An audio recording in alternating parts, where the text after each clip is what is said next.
What's your favorite trip you've been on? Acid. And is there any particular outdoor trip you've been on that you like? Oh, I try not to go outside. What's your favorite trip you've ever been on?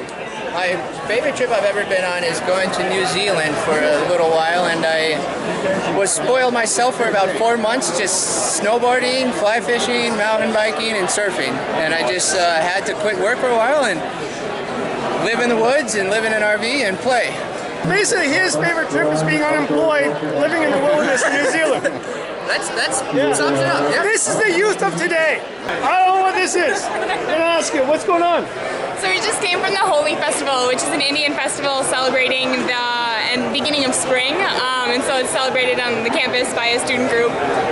So you just throw a bunch of colors everywhere. And you look well, either the best or the worst. I'm not sure how. I'll say the best. I think my favorite trip doesn't have anything to do with distance or anything. It has to do with one that I took with my father when I was about 12 years old. My favorite trip was a YMCA Camp Minojan trip I did 10 years ago. It was Amsterdam. We were on a 42 days on trail in northern Canada.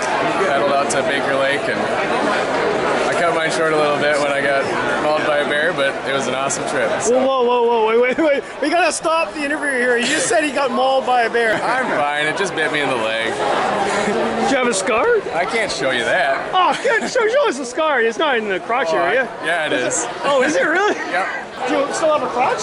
Yep. Okay, he still has a crotch. Are you not afraid of going back out there now after being mauled by a bear? Nope. There you go. Just so the people you meet at this show, I just thought I'd ask him randomly what his favorite trip was, and then he got mauled by a bear. He's going to write a book about it. And it's in his crotch area, but he still has a crotch. Okay, thanks, Alex. Oh, you live here? I live in Twin Cities. Oh, okay. Yeah, and I went to college at the U, so this is my backyard. Yeah. This used to be my store when I was in college. This is where I came to buy my outdoor stuff. Many moons ago. We're here with Eagle's Nest Outfitters, and we make the beautiful travel compact backpackers hammock. Single nest, double nest over there, so it's just a wider piece of fabric, same length here, holds up to 400 pounds. So, you can really eat a lot of pancakes. We also have underquilts now. Let's have a look at that. That's different, right? Yeah, so this is kind of the new craze. It's hammock camping.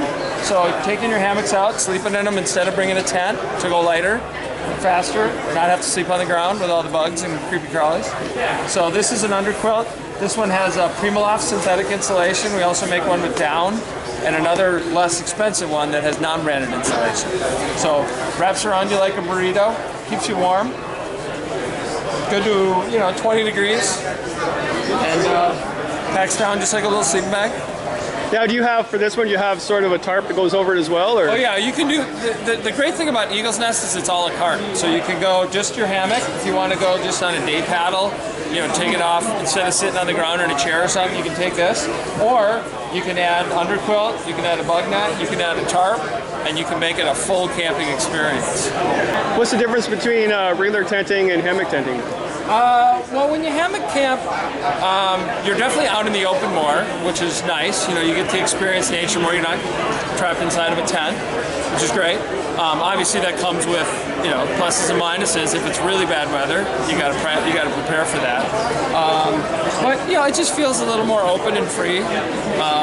You do have to find trees and put that out and find that, but it's definitely a different experience and a different feel than you climb into a tent and you're a little more encapsulated.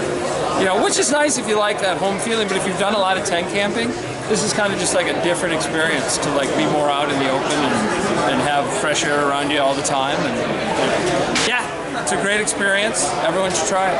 I did a video once on hammock camping, and I called it "It's like your first kiss."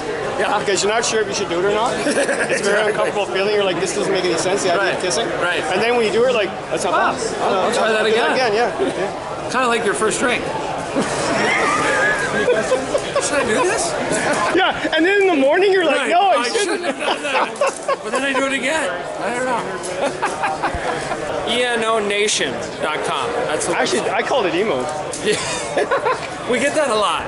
We do get that a lot. So yeah. Why don't you just change it emo?